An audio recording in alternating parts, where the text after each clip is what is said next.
Ini rahasia baca ini. Asaba kullu 'abdin fis sama'i wal ard. Salammu sampai terdengar, terkirim baik makhluk Allah yang di langit ataupun yang di bumi. Jadi kita ini dapat salam tiap hari. Inilah rahasia kenapa seluruh umat Nabi Muhammad SAW masuk surga.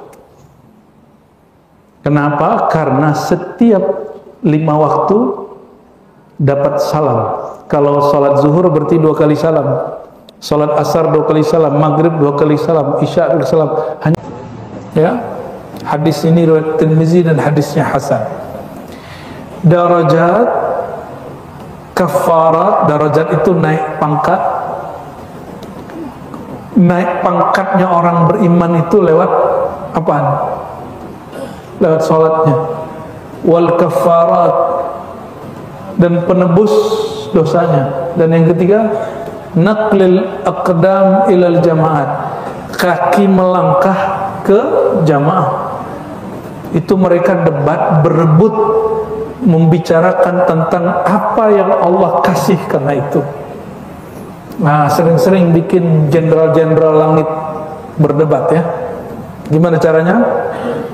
Sering-sering datang ke majelis, sering-sering datang ke tempat sholat berjamaah, ya, supaya nama antum viral di sana. Mau?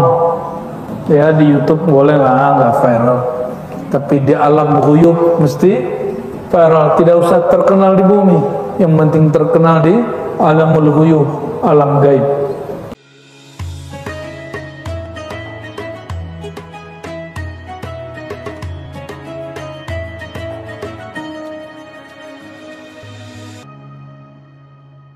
Salah satu rahasia sholat, di dalam sholat itu ada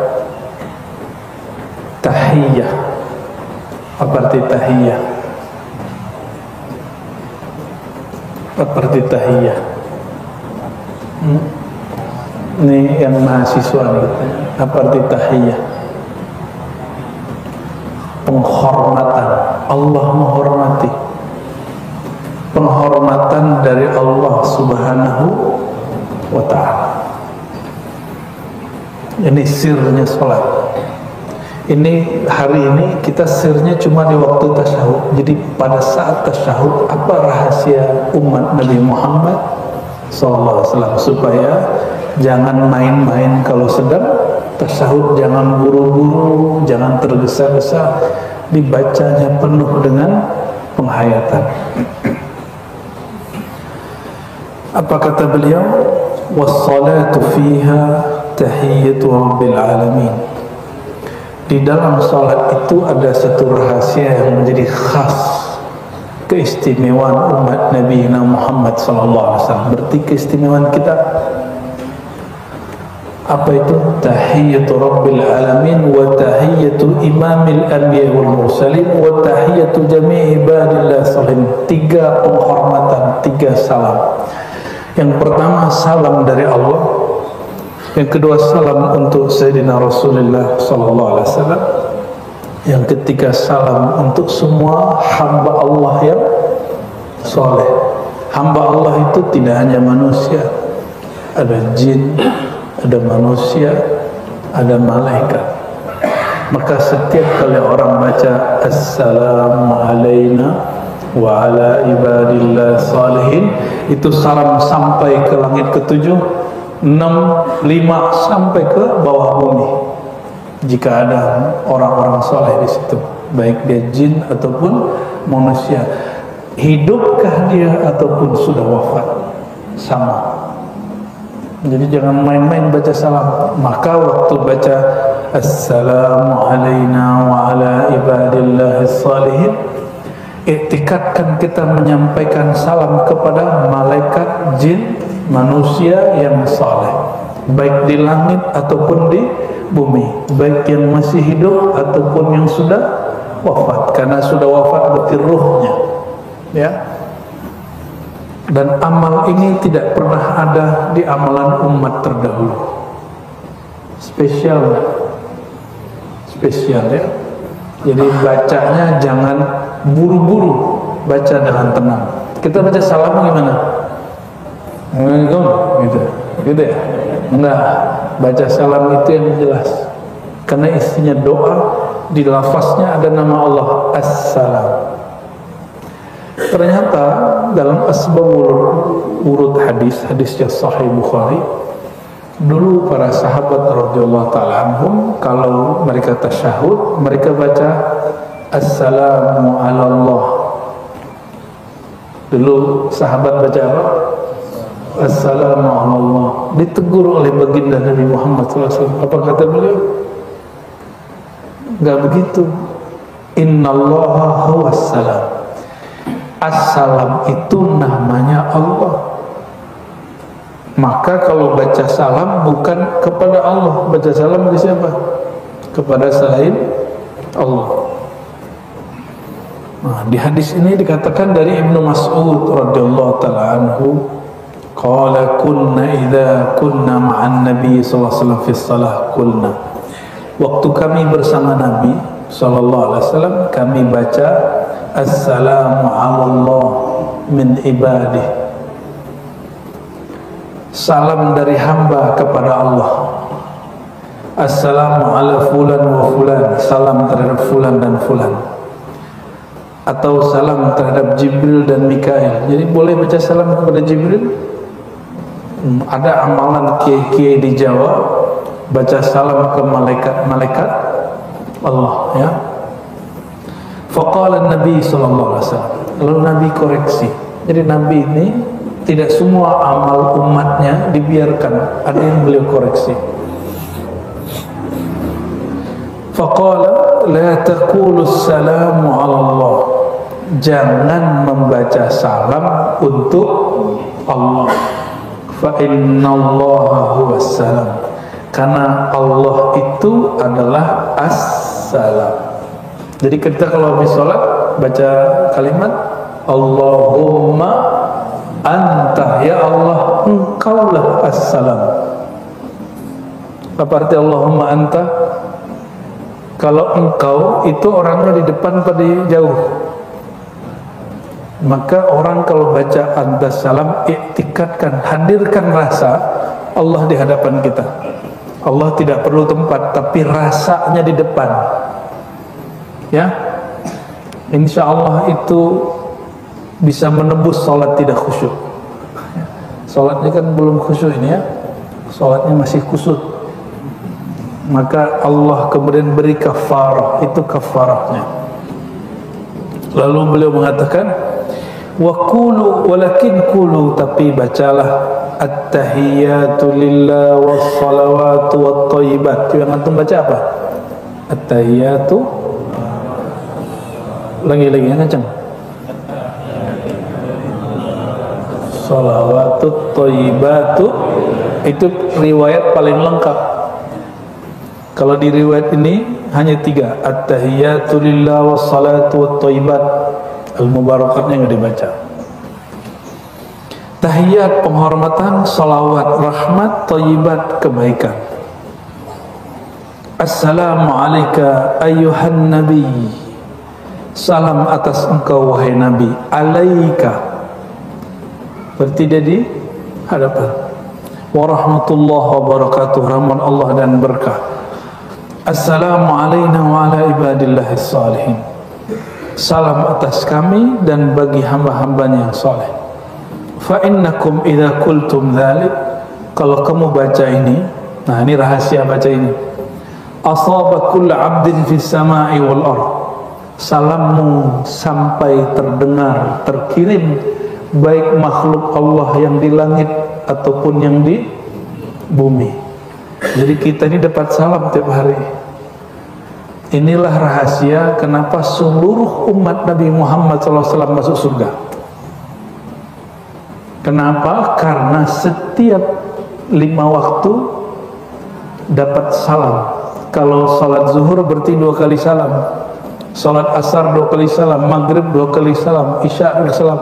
Hanya subuh yang sekali salam. Fa innakum idza qultumuha asabat kull 'abdin lillahi salihin fis sama'i wal ard. Ini sama artinya, ya. lalu baru baca asyhadu an la ilaha illallah wa asyhadu anna muhammadan abduhu wa rasuluh. Bacaan tahiyat ini ada di Sahih Al-Bukhari, namun ada perbedaan redaksi antara Sayyidina Abdullah bin Abbas, Sayyidina Abu Hurairah dengan Ibnu Mas'ud. Ya, ada perbedaan. Di Ibnu Mas'ud ada tambahan, setelah Nabi wafat kami baca assalamu ala nabi. Tapi riwayat Ibnu Mas'ud ini tidak dipakai oleh Imam Syafi'i. Kata Imam Syafi'i, belum memilih riwayat Ibnu Abbas yang tetap mempertahankan kalimat assalamu alayka ya ayuhan nabi, walaupun Nabi sudah wafat. Ya. Jadi yang pakai assalamu ala nabi dan melarang assalamu alayka itu Syekh Albani. Gagal faham. Ini asbab dia meninggalkan mazhab. Jadi Syekh Albani di kitab Sifat Salat Nabi mengatakan kalau Nabi sudah wafat jangan lagi baca assalamu alayka. Hadis ini bukan salah Ibnu Mas'ud, tapi ini riwayat disebut riwayat thiqah yukhalifus thiqah. Kalau secara ilmu hadis, orang yang thiqah terpercaya di riwayatnya menyalahi orang yang lebih kuat. Atau minimal kalau itu bab tarjih, menguatkan salah satu. Tapi saya memilih babul jam'i. Apa babul jam'i? Wat taufiq dalam usul fikih, jika ada hadis kontra, satu mengatakan A, satu mengatakan B, kita memakai metode pertama, al-jam'u wa taufiq. Jangan dibuang salah satunya, tapi gabungkan itu, amalkan sesekali ini, sesekali itu. Kalau tidak bisa digabung, apa? Carilah riwayatnya, mana yang dahulu, mana yang belakangan.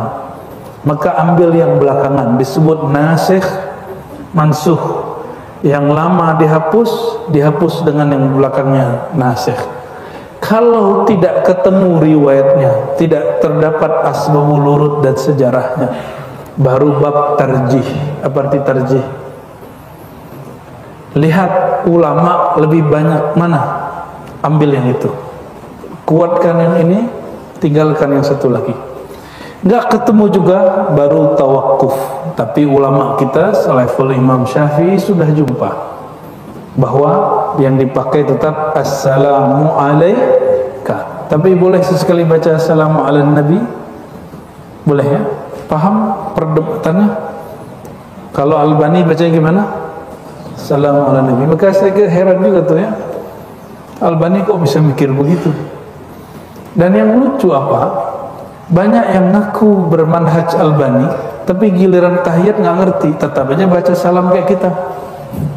Ya alhamdulillah.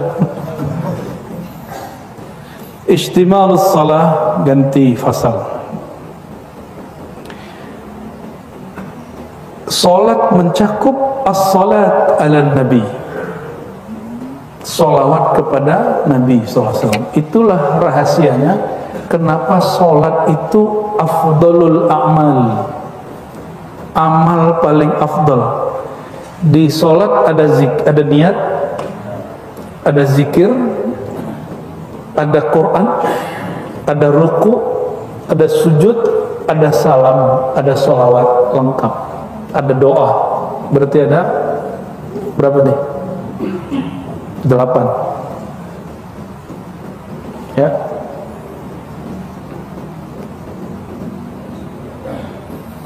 Wassalatu lillahi ta'ala fiha salatu ala nabi sallallahu alaihi wasallam.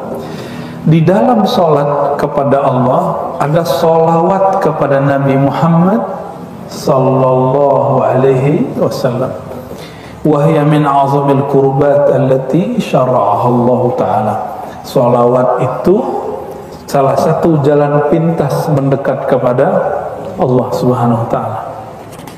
Yang paling dekat kepada Allah siapa? Jibril apa Nabi Muhammad SAW? Nabi Muhammad. Maka orang yang bersolawat kepada Nabi Muhammad SAW, beliau katakan, orang yang paling aku utamakan nanti hari kiamat yang banyak solawat kepadaku. Maka kalau orang dekat kepada Sayyidina Muhammad SAW, berarti jarak dia dengan Allah cuma satu orang, yaitu Sayyidina Muhammad SAW. Qala Allah Ta'ala, inna Allah malaikatahu yusalluna ala nabiyyi alladhina amanu sallu alaihi wa sallimu taslima. Surat Al-Ahzab ayat 56. Sesungguhnya Allah dan malaikatnya bersolawat kepada Nabi. Solawatnya Allah, Allah menurunkan rahmat. Solawatnya malaikat, doa agar yang disolawati dapat rahmat. Maka orang bersolawat itu makomnya ada dua. Pertama, makom fana kepada Allah. Maka saat itu dia merasa bukan dirinya yang sholat, tapi Allah yang bersolawat. Makom kedua, makom nuraniyah, makom nur malaikat. Dia masih merasa dirinya yang sholawat, tapi yang lebih tinggi yang mana? Coba perhatikan. Allahumma salli ala Muhammad. Ya Allah, turunkan sholawat kepada Nabi Muhammad. Siapa yang bersolawat? Siapa yang sholawat? Coba perhatiin. Sallallahu ala Muhammad. Allah bersolawat kepada Nabi Muhammad. Siapa yang bersolawat? Kita atau Allah? Ya, kalau orang faham disebut dia fana, bahwa ternyata yang bersalawat itu Allah. Lisan ini punya siapa? Kolbu ini yang menguasai siapa? Maka orang jika salawat dengan lisan dan kolbunya, berarti Allah mengizinkan orang itu layak menyebut nama Allah dan Rasulnya. Nah, semoga kita dipantaskan Allah untuk bisa menyebut namanya dan nama Sayyidina Muhammad sallallahu alaihi wasallam. An Nabi Mas'ud Al-Badri radhiyallahu ta'ala anhu qala atana Rasulullah sallallahu alaihi wasallam wa nahnu fi majlisi Sa'ad bin Ubadah. Kata Abu Mas'ud, dia berkisah tentang memori bersama Nabi. Kami pernah mendatangi baginda sallallahu alaihi wasallam wa nahnu fi majlisi Sa'ad, sedangkan waktu itu kami sedang berada berkumpul di majlis Sa'ad bin Ubadah. Faqala lahu Bushair atau Bashir bin Sa'ad, berkatalah Bashir bin Sa'ad, amarana Allah azza wa jal an nusalli alaika ya Rasulullah. Nah, ini tips kalau ketemu orang soleh, orang alim, pancing untuk bicara ma'rifat. Ini yang pancing ma'rifat siapa? Bashir bin Sa'ad. Apa kata Ibn Sa'ad? Amarana Allah, Allah memerintahkan kami untuk nusalli alaika ya Rasulullah, untuk bersalawat kepada engkau ya Rasulullah. Fa kaifa nusalli alaik? Lalu bagaimana cara bersalawat seperti yang diperintahkan itu ya Allah, ya Rasulullah? Nah, ini sahabat-sahabat coba nyongkel-nyongkel. Begitu sahabat. Jadi kita kalau ketemu guru jangan diam semua, mesti ada yang mancing, tapi jangan berlebihan. Ya, mana yang pantas kita buka, kita buka. Lalu Sayyidina Muhammad SAW sakata Rasulullah, Nabi diam, lagi nunggu wahyu. Ya, atau ini sudah ada tapi beliau sedang menunggu halnya selesai. Hatta tamannaina annahu lam yas'alhu, sampai kami mengira sahabat ini enggak pernah bertanya, sehingga Nabi kok diam aja. Nah, ini adab. Kalau guru kita tanya masih diam, jangan kemudian diulang lagi pertanyaannya, biarin aja. Ya, berarti guru kita sedang asik dengan hal kalbunya. Ini adabnya. Tak sama nih, punya masalah nanya ke guru, jangan minta guru langsung jawab, siapa tahu jawabannya belum Allah kasih. Gitu ya. Ini adab kalau berguru. Tapi netizen nggak begitu ya. Summa qala Rasulullah, pakai summa. Summa itu atof, kata penghubung yang menunjukkan ada jarak waktu jeda yang lumayan lama. Lalu beliau berkalam, qulu, bacalah, Allahumma salli ala Muhammad, ya Allah turunkan rahmat kepada Nabi Muhammad, wa ala ali Muhammad, dan keluarga Muhammad, kama sallaita ala ali Ibrahim wa barik ala Muhammad wa ala ali Muhammad kama barakta ala ali Ibrahim innaka Hamidum Majid. Wassalamu kama qad alimtum. Kalau salam kalian sudah tahu ya. Ini dalil orang mengatakan tidak boleh pakai Sayyidina. Ya, betul? Di mana larangannya? Ada nggak larangannya di situ? Ya. Nabi nggak mungkin bilang aku lo Sayyidina kalau lagi bab tawadu. Tapi ketika beliau sedang bab jalaliyah, keagungannya Allah tampilkan, maka beliau berkalam, ana sayyidu waladi Adam yaumal qiyamah. Akulah sayyid kamu di hari kiamat. Kalau di hari kiamat sayyid hakiki Rasulullah, berarti di sini sayyid kita siapa? Sayyidina Muhammad SAW. Oleh karenanya ulama kita mengatakan membaca Sayyidina itu bab ta'zim dan adab. Bid'ah atau tidak? Enggak. Yang bid'ah itu yang enggak sholawat. Oke, jadi cukup, nggak usah berdebat lagi bolehkah baca Sayyidina. Mau di dalam sholat, di luar sholat sama. Maka kita tidak sepakat dengan fatwa tarjih Muhammadiyah yang mengatakan oh di dalam sholat nggak boleh, dia tidak dianjurkan baca Sayyidina. Mungkin terpengaruh oleh fatwa bin Albani. Syekh Albani mengatakan hal itu. Ya, setahu saya Muhammadiyah itu kiblatnya 4 mazhab, tapi dan tidak terikat satu mazhab. Kok kali ini ke Albani yang anti mazhab, dan dia menyebut ulama-ulama mazhab yang taklid itu sebagai seperti binatang ternak. Nauzubillah min dzalik. Itu kalimat yang paling tidak beradab dari Albani. Ya, semoga Allah mengampuninya. Karena kalimat itu nggak pantas muncul dari seorang ulama ya. Min khasaisis salah, di antara keistimewaan salawat ya. Jika kita jumpa dengan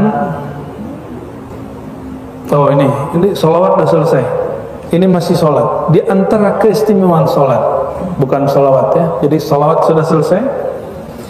Anna man tarakaha laki Allah Ta'ala wa huwa alaihi ghadban.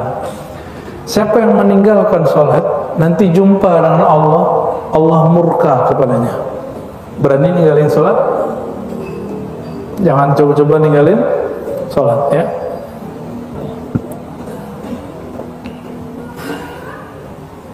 Maka di hadis Ibnu Abbas ketika beliau kehilangan matanya kena katarak, lalu ada dokter mengatakan nudawika wa tada tatruk salah ayaman. Nah, riwayatnya agak aneh. Kata si dokter, kamu jangan sholat dulu beberapa hari, wahai Ibnu Abbas. Kira-kira kalau Ibnu Abbas digituin mau nggak dia? Enggak, maksudnya di situ enggak boleh sujud dan ruku, boleh sholat tapi sholatnya isyarat. Apa jawaban beliau? Enggak. Nah, di riwayat lain dikatakan, hai Ibnu Abbas, engkau boleh sholat tapi enggak boleh di atas pasir, mesti di atas kayu yang halus. Sajadah zaman lama itu pakai. Ini jamaah udah pakai begini masih aja protes ya. Nggak pernah bersihin juga kalau masih protes. Udah pakai sajadah.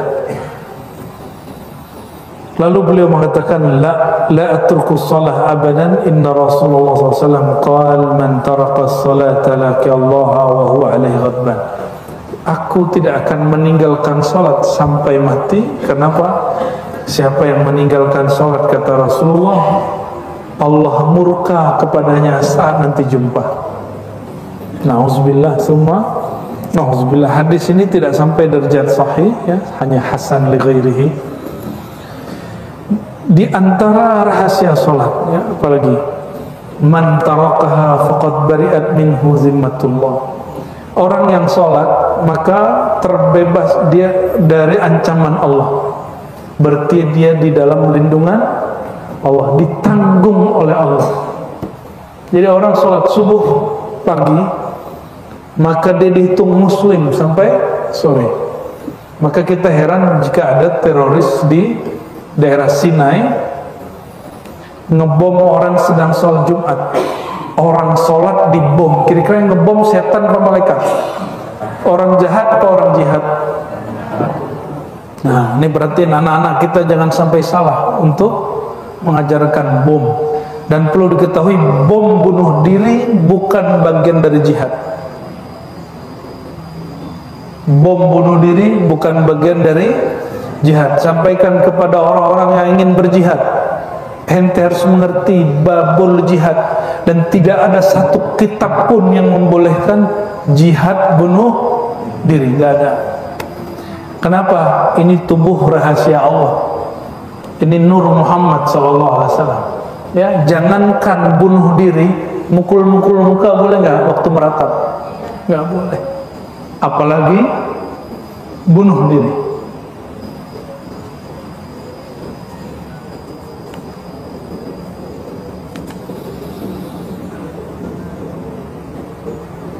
Dari Sayyidina Abu Darda, filosofnya para sahabat ya, Ausani khalili, kekasihku mewasiatkan aku.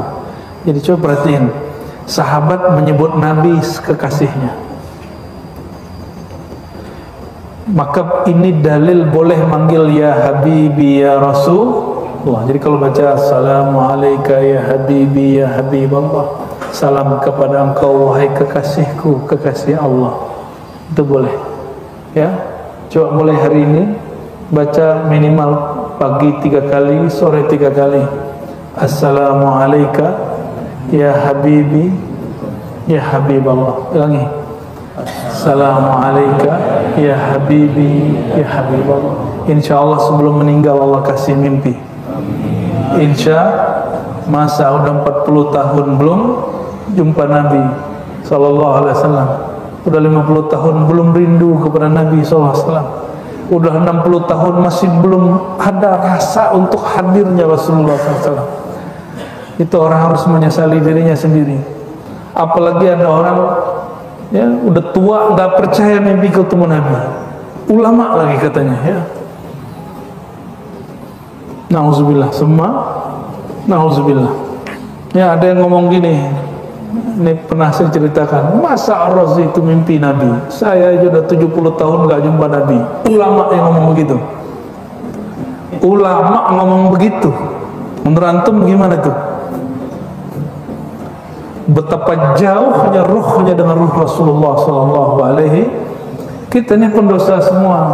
Maka jalan kita mendekat kepada beliau, bersolawat kepada beliau ya. Jangan kebanyakan zikir, kurang salawat, nanti kebakar rohaninya, sombong jadinya. Jadi kalau udah zikir wajib salawat, sebagaimana kalau sholat ditutup dengan salawat. Zikir paling tinggi sholat, dan sholat tidak sah tanpa sholat. Antum zikir mau 70.000, mau 70.000 kali 7, kalau nggak ada sholawatnya nggak naik ke langit. Ya, apa bedanya dengan syaitan? Syaitan tuh takutnya cuma satu, baca nama Nabi Muhammad SAW. Syaitan diajak zikir, ikut zikir deh. Tapi kalau antum sebut nama Nabi Muhammad SAW, dia langsung kabur ya. Jadi yang dibenci oleh syaitan itu Nabi Muhammad SAW. Hati-hati yang benci sholawat, yang benci majelis sholawat, yang benci maulid. Jin apa, setan apa yang memasuki dirimu ya. Kalau ente gak suka maulid, udah jangan kemudian gak suka majelis maulid, karena orang maulid isinya cuma salam, salam, salawat, salam, salam, salawat ya, gak ada lebih. Ausani khalili, kekasihku Rasulullah sallallahu alaihi wasallam berwasiat kepadaku. Kalau berwasiat wajib dikerjain,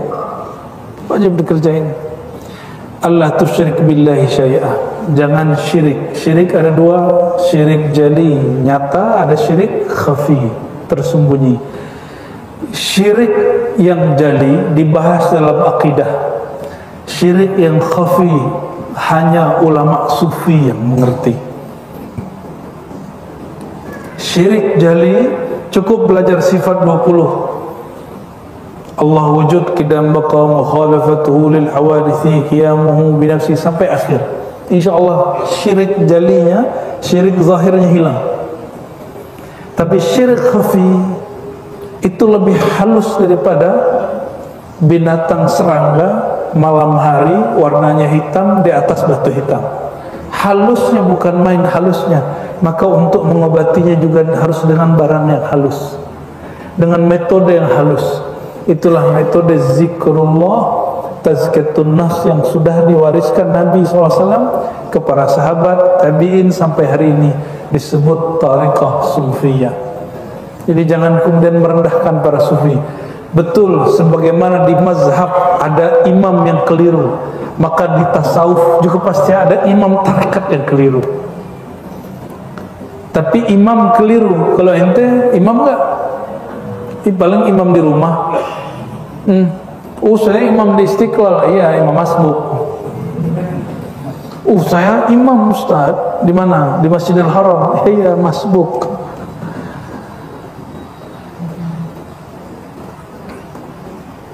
Wa in quti'ta aw hurritta, meskipun kamu diancam dipotong ataupun dibakar. Ini pesan. Ingat, ini masa sudah dekat. Masanya sudah dekat. Saya nggak nakut-nakutin, tapi memang menakutkan. Ya, jika fitnah akhir zaman itu sudah dekat, karena Nabi mengatakan aku dan kiamat seperti dua jari. Kita sudah di ujung jari yang kedua. Maka kata beliau ini, jangan pernah syirik menyekutukan Allah dengan makhluk. Apakah itu namanya orang ngaku Mahdi, ngaku Isa, ngaku wali, sebenarnya itu syaitan semua. Ya, wa in quti'ta aw hurriqta, meskipun kamu diancam, dipotong-potong badanmu, ditusuk-tusuk, disiksa-siksa ataupun dibakar.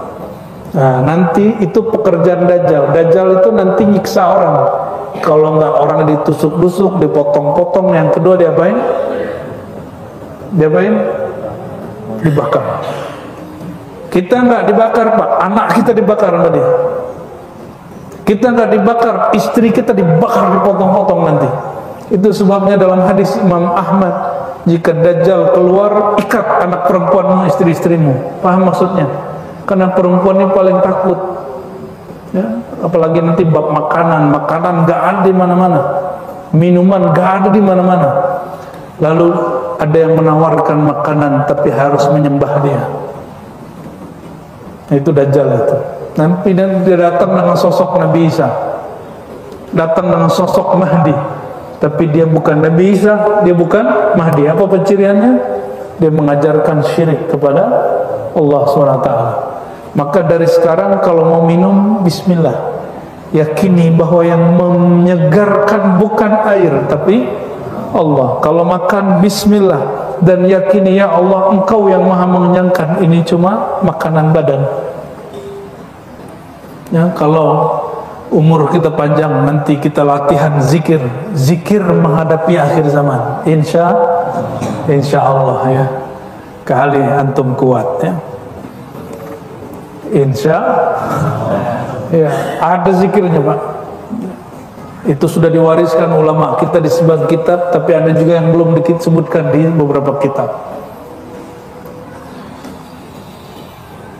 Wala tatruk salatan maktubatan muta'ammidatan, ya, muta'ammidan, jangan pernah tinggalkan salat. Berarti pesan keduanya apa? Habis, jangan syirik walaupun diancam nyawa melayang.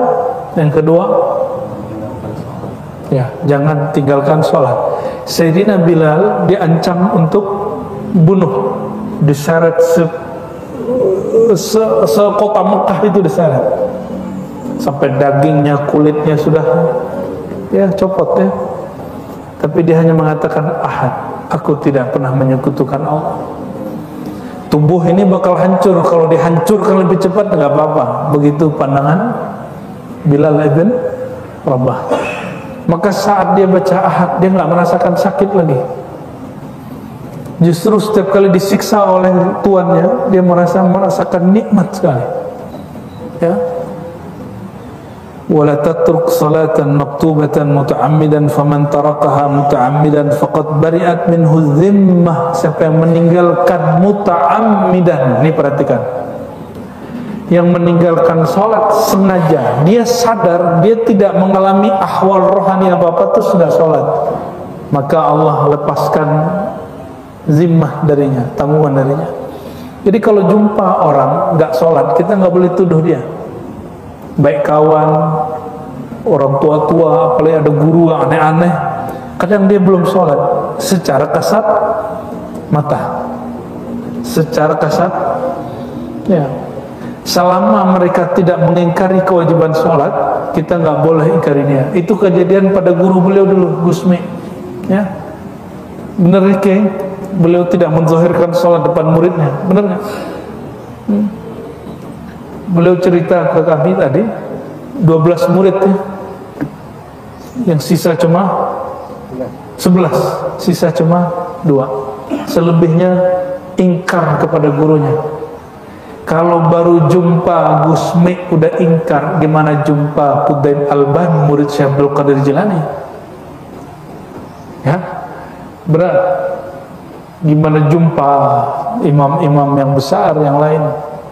Gak sanggup antum. Jadi kalau ada orang yang diyakini wali, terus di kasat mata nggak sholat, selama dia nggak bilang ngapain sholat, kalau dia ngomong gitu tuh wali syaitan. Ya.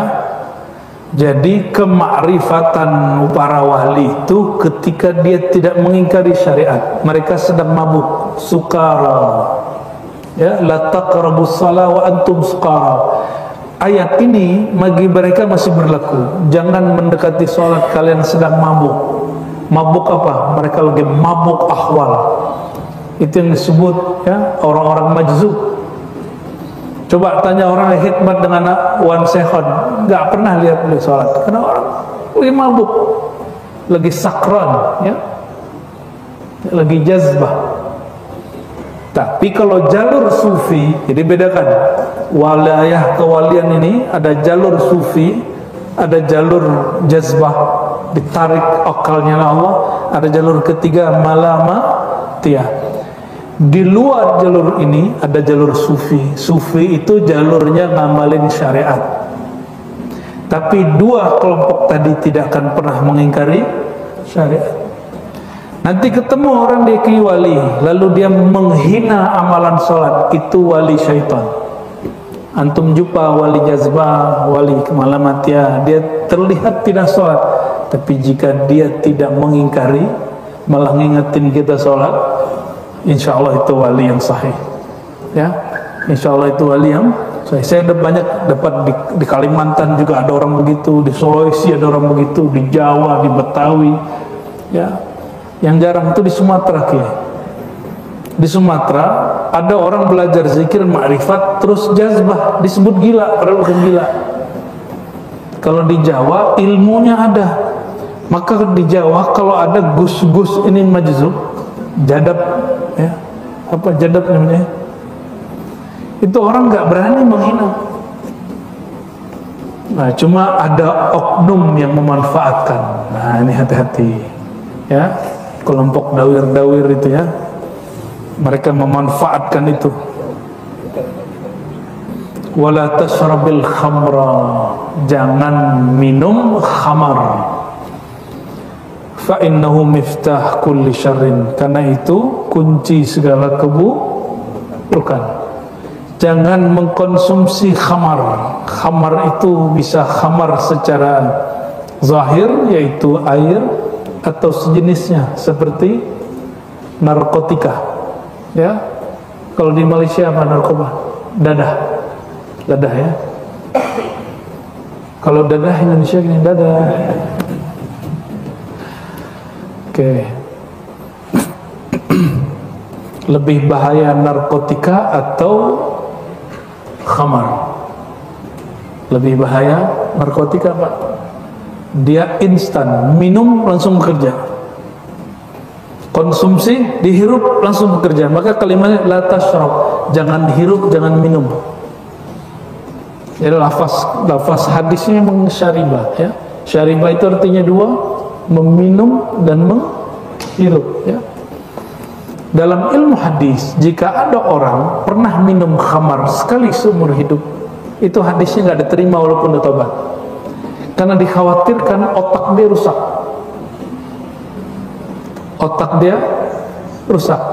Alhamdulillah saya seumur hidup nggak pernah minum khamar. Alhamdulillah. Kalau ngudut boleh nggak? Syurbud dukhan boleh nggak? Ah, kalau itu persoalan fikih antara MUI, NU, Muhammadiyah, lain-lain fatwa. Ini tanda bahwa perkara ini perkara luas, perkara yang diperkenankan ikhtilaf di dalamnya. Jangan ngotot, jangan kotor satu fatwa. Ini haram tak? Atau satu lagi bilang ini halal tak? Nah, nggak usah begitu. Yang bagus fatwa MUI memberikan hukum digantung. Bagi yang sakit, hamil, anak kecil haram. Di luar itu makruh. Nah, harus tambahin satu lagi. Untuk kiai halal. Kiai Abdurrahman. Kayak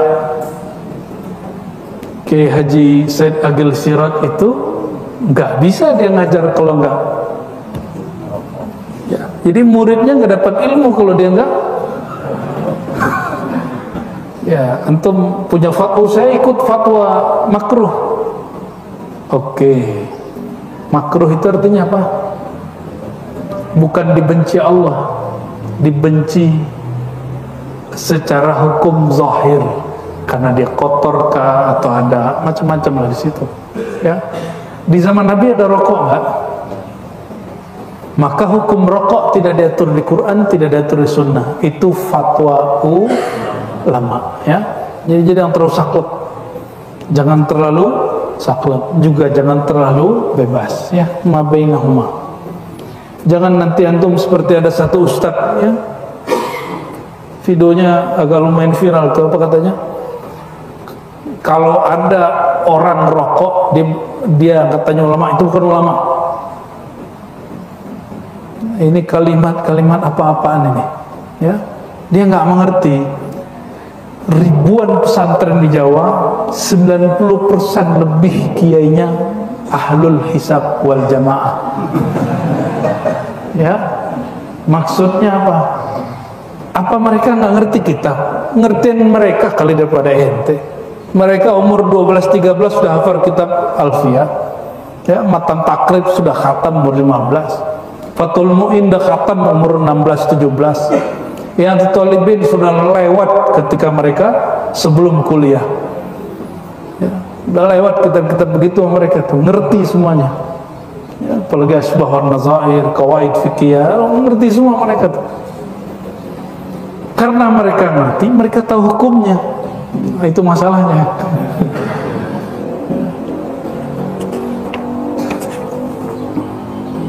Wa an Mu'az bin Jabal radhiyallahu ta'ala anhu, dari Sayyidina Mu'az, atau Rasulullah SAW rajulun, seseorang laki-laki datang kepada Nabi SAW lalu mengatakan, ya Rasulullah, alimni amalah, wahai baginda, ajarkan aku satu amal yang idza ana amiltuhu dakhaltul jannah, kalau aku amalkan itu aku masuk surga.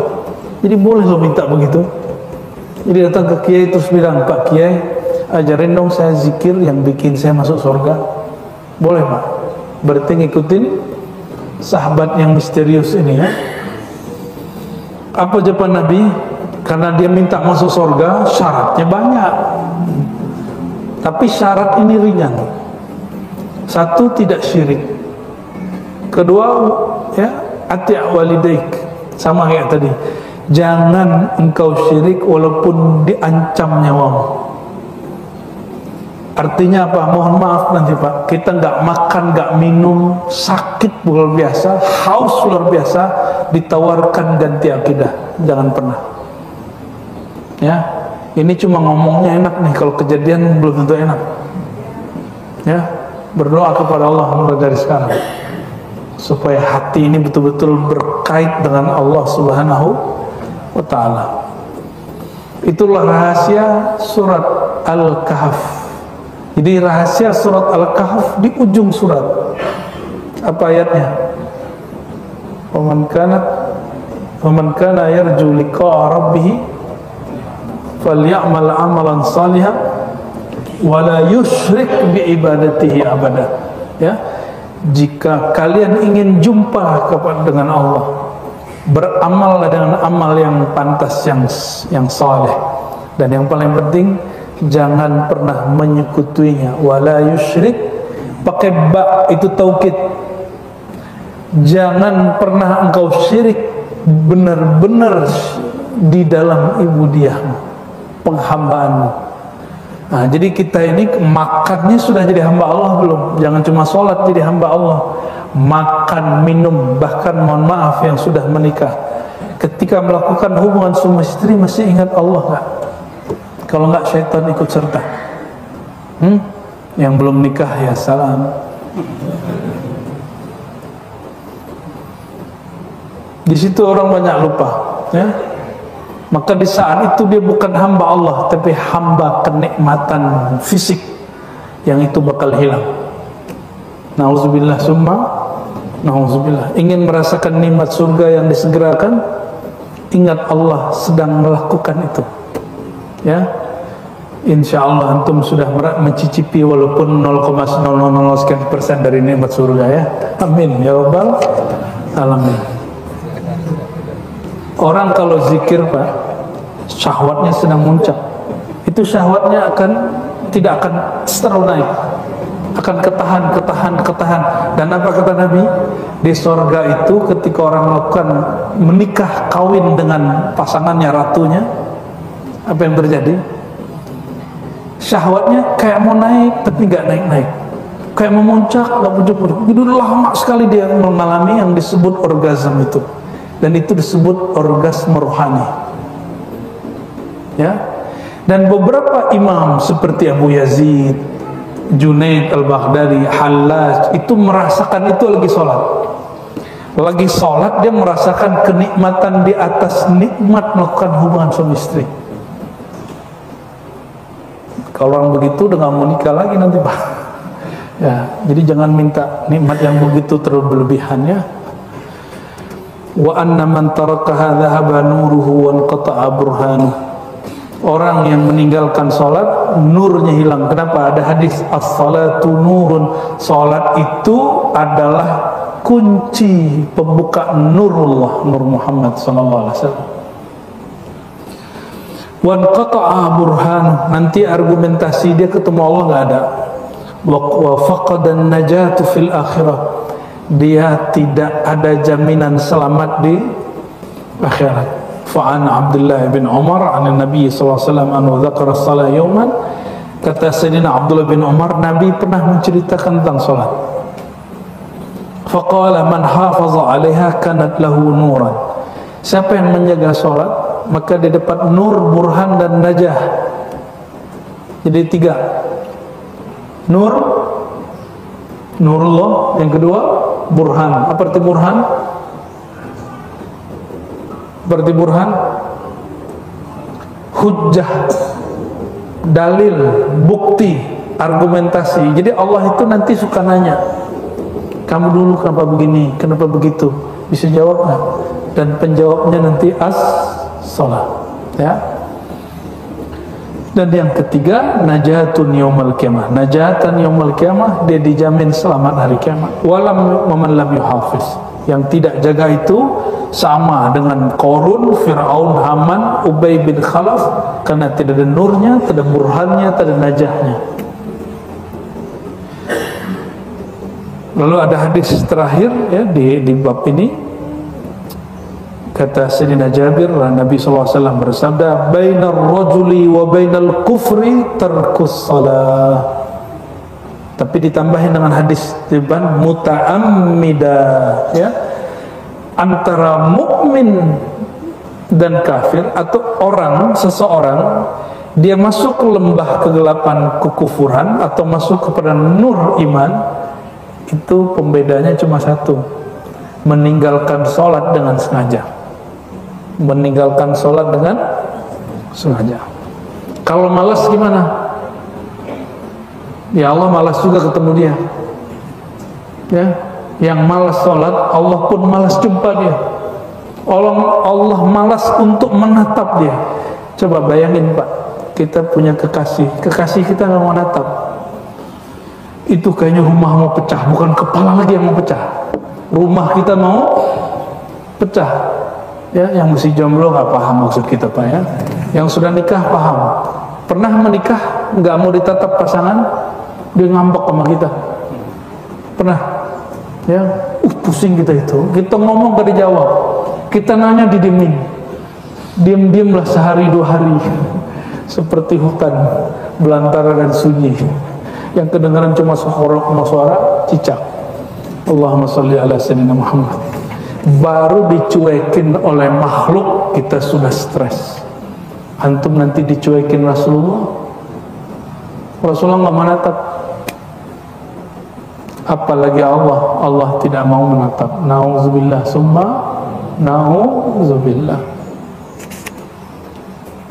Tadi karena mulainya agak telat, tadi request Kiai mulainya agak mundur ya katanya. Oh ya siap.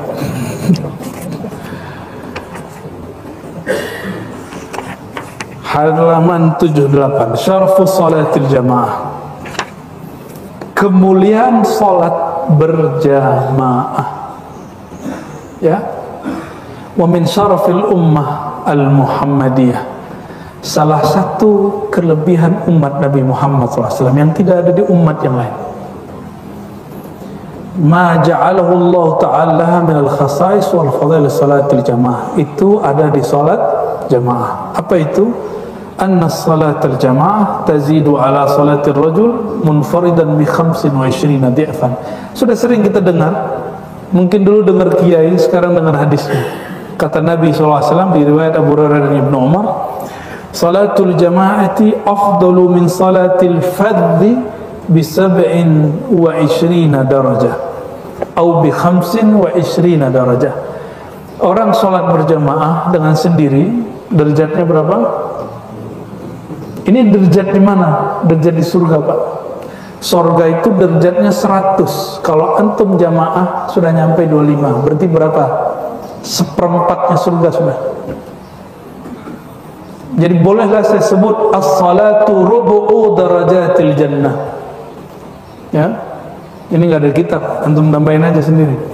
Salat itu mahar 1/4 derajat di surga. Surga itu derajatnya ada 100, 25, 27-nya ada pada salat jamaah. Waqad ajaba an-Nawawi an hadzal khilaf baina riwayatain. Yang benar itu 25 atau 27? Pernah dengar 25? Pernah dengar 27? Baru dengar sebagian ya. Dua-duanya ada di Sahih Bukhari, dua-duanya ada di Sahih Muslim. Imam Muslim kumpulin semua di satu bab. Ya, antara riwayat Abu Hurairah dan Ibnu Umar. Apa jawaban Imam Nawawi? Bi anna dzalika yakhtalif bi ikhtilafi ahwalil musallin was salah. 25 27 itu tergantung ahwal kondisi rohani dari orang yang sholat. Kalau antum lagi naik rohaninya 27, kalau standar 25. Coba bayangin, khusyuk nggak khusyuk 25. Sholat di rumah, ruhnya nyundul langit 1. Ya, ini rahasia sholat jamaah ya. Fayakunu li ba'dihim 25 wa li ba'din 27 wa bihasabi kamali shalah. Dan juga tergantung salatnya. Ya. Wa muhafazatuhu ala hayatiha wa khushu'a kasratu jama'atiha. Juga tergantung tenangnya, khusyuknya, kasratu jamaatiha, dan jumlah jamaahnya. Maka di hadis Abu Daud dikatakan orang sholat berdua lebih baik dari sendiri, orang sholat berempat lebih baik daripada dua, orang sholat berenam lebih baik daripada berempat. Begitu Nabi kasih kelipatan. Dan ada yang terakhir, wa fadlu syarafil buq'ah, kemuliaan sholat juga bergantung kemuliaan tempatnya sholat. Ya, kalau sholat di Masjidil Haram berapa kali lipat? Ini bukan derajat, kali lipat. 100 ribu dapat masing-masing 100 ribu itu satunya 27. Maka enak tuh ya. Maka guru-guru kami dulu, para mursyid-mursyid Thariqat Naqsyabandiyah yang sudah jadi mursyid di Nusantara, itu diwasiati oleh mursyidnya, jika engkau berhaji umrah, bersuluklah walaupun semalam di Masjidil Haram. Supaya apa? Satu kali berzikir di sana lebih baik daripada zikir 100.000 kali. Itu. Kenapa Masjidil Haram itu mulia?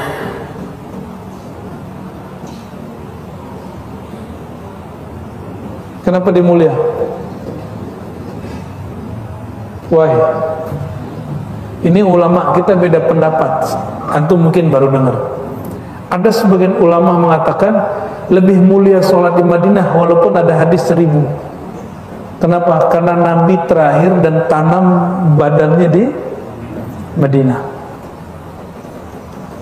Jawabannya ketika ditanya, kok engkau mengatakan sholat di Madinah lebih tinggi? Jawaban mereka, lebih mulia Masjidil Haram atau Nabi Muhammad SAW? Lebih mulia mana? Maka sholat di masjidnya Nabi itu lebih mulia dari semua masjid. Tapi sebelum Nabi Muhammad SAW wafat dan sebelum tubuhnya ditanam di Madinah, betul yang lebih mulia di mana? Masjidil Haram. Wallahu a'lam bishawab, ya. Maka kalau masuk Madinah jaga-jaga adab. Imam Malik itu kalau masuk Madinah nggak berani pakai sandal, nggak berani ngeluh, nggak berani marah. Ini sok mentang-mentang bayar cuma 30 juta, 40 juta berani bentak mutawif, berani bentak marah-marah kepada orang travel. Ini bukan beliau travel, Pak, saya nggak punya travel, ya. Kita kalau berangkat biasanya bantu orang travel malah, ya, atau berkawan sama orang travel, kita dibantu travel. Kita sedih orang di Masjidil Haram membentak ya, dia kalau mau marah-marah jangan di situ, ya. Kenapa? Sayyidina Abdullah bin Umar tidak pernah mau tinggal di tanah haram. Dia kalau mau tinggal, dia tinggal di belakang tanah yang sudah tidak ada tanda haramnya. Kenapa? Kata Abdullah bin Umar, satu kesalahan di sana dipandang besar di sisi Allah. Ini hati-hati. Satu kesalahan di Masjidil Haram, di tanah haram tidak hanya masjid, sampai daerah apa itu namanya, ada tandanya. Kalau masih di lingkaran itu, tolong jangan busuk hati, jangan marah-marah, ya. Bukan berarti di luar itu boleh busuk hati, enggak. Hindari ini semua, karena Allah langsung pandang, dipandangnya besar. Sebagaimana sholat dipandang berlipat 100.000, maka kesalahan dipandang besar. Nauzubillah, semua nauzubillah. Saya doakan yang hadir semua berumrah segera, berhaji segera, amin ya rabbal alamin. Kalau enggak ya berumur berhaji setelah wafat aja, ya.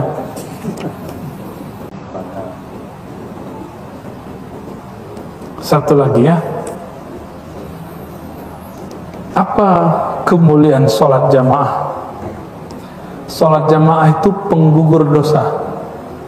Kata beliau, ma'aghfiratuz dzunub. Sholat jamaah itu menutup, menghapus dosa. Tapi dosa apa nih? dosa kecil. Kalau dosa besar wajib taubat. Perhatikan, yang dihapus dengan amal soleh secara otomatis itu hanya dosa-dosa kecil. Dosa besar mesti diikrarkan tobat. Ya Allah, aku bertobat, minta ampun kepada Engkau. Mesti ada begitu, ya.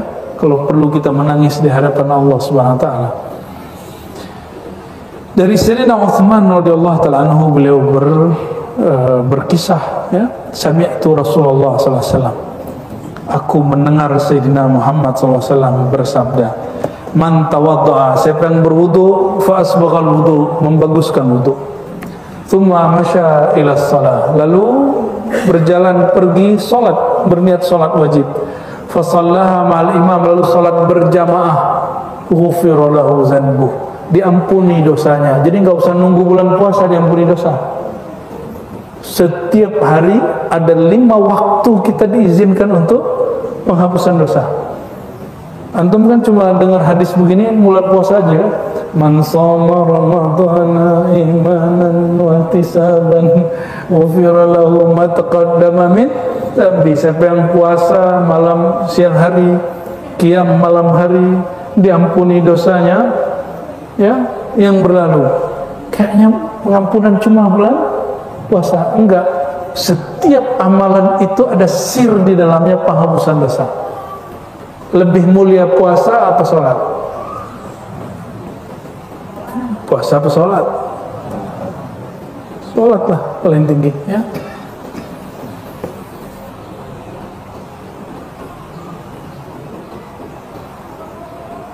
Nah, ini hadis penutupnya dari Sayyidina Abdullah bin Abbas, qala Rasulullah SAW,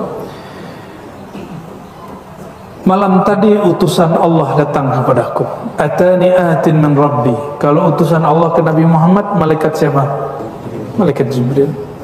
Faqala li ya Muhammad, berkatalah ya hai Muhammad. Qultu labbaika Rabbi wa sa'daik. Jadi dipanggil ya Muhammad, ini salam dari Allah. Maka Nabi jawab, labbaika wa sa'daik. Kami menjawab salammu, menerima undanganmu ya Allah. Qala hal tadri fima yahtasimul mala'ul a'la. Hei Muhammad, tahukah kamu malaikat yang ada di al-mala' al-a'la? Mala' itu artinya keramaian, al-a'la yang tinggi. Itu malaikat-malaikat. Jadi ada malaikat ulu, ada malaikat a'la. Itu beda, Pak. Malaikat ulu ini malaikat-malaikat standar. Jadi malaikatnya juga ada yang standar, ada yang high class, ada yang jenderal-jenderalnya, pejabat-pejabat langit. Mereka berdebat. Kalau di kitab Bahsul Masail, ya, lagi discuss dia, ya. Dan discussnya hot karena bahasanya yahtasimu. Apa arti yahtasimu? Sampai sempat bersih tegang. Ini malaikat ini bisa marah-marah juga. Tapi marahnya bukan marah nar, marahnya marah nur. Kalau antum marahnya apa? Ya, marah kegelapan apa marah cahaya? Qultu la a'lam. Kata Nabi SAW, adab. Ya Allah, aku tidak tahu. Fawada'a yadahu baina katifai hatta wajadtu bardaha baina sadiyai. Lalu Allah bertajalli dalam rupa sentuhan tangan. Bukan berarti Allah bertangan, ya. Dalam rupa tangan. Jadi kalau ada ayat yadullah faqaidihim, Allah bertajalli dalam rupa bentuk tangan, tapi Allah tidak tangan, ya. Lalu tangan jalalnya Allah itu menyentuh bagian baina katifai. Katif ini, ya, ini katif. Antaranya disebut tengkuk, ya. Benar ya bahasa Arabnya, tengkuk, ya, katifai. Ketika itu tersentuh bagian di situ ada alamatun nubuwah, ada tanda kenabian. Sentuhannya tembus dinginnya sampai ke sadyai, dadaku, kiri dan kanan. Au qala fi nahri, atau di jalur nafas, nahar. Ya, maka wanhar dalam Quran, putuskanlah tali nafasnya. Itu hari Idul Adha.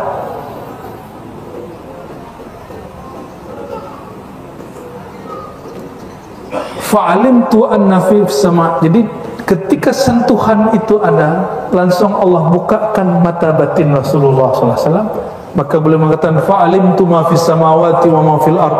Sejak saat itu gaib langit dan bumi aku tahu. Jadi kalau ada orang nanya, Nabi tahu nggak alam gaib? Jawabannya dua. Iya tidak tahu, iya juga tahu. Kapan beliau tidak tahu? Sebelum Allah bertajalli dengan nur tangan, menyentuh tengkuknya. Tapi setelah itu, fa'alimtu ma fis samawati wal ard. Aku diberi pandangan, diperjalankan melihat yang di langit ataupun yang di bumi, masa lalu dan masa depan. Nah, itu maknanya ya. Jadi Nabi tahu alam gaib setelah diberi tahu. Nabi sendiri tahu nggak? Enggak, tapi diberi. Nah, ini bedanya. Maka kalau ada orang mengatakan tidak mengetahui yang gaib hanya Allah, tunggu dulu. Kecuali yang Allah beri tahu. Ini perkataan Imam Al-Hafiz Asyuti, Imam Sunnah, Imam Ahli Hadis di zamannya. Au qala ma bainal masyriq wal maghrib, bahkan timur dan barat. Qala ya Muhammad atadri fima yahtasimul mala'ul ala. Maka Allah kirim lagi pertanyaan, hei Muhammad, tahukah kamu apa yang diperdebatkan bersitegang antara malaikat-malaikat pejabat-pejabat langit? Mereka lagi bersitegang masalah kita ini ya. Boleh GR nggak? Kita boleh GR Pak, boleh merasa agak senang-senang di kita. Qultu na'am, kata Nabi, tahu ya Allah. Fid darajat wal kafarat wa naqlil aqdam ilal jama'at. Ada 3.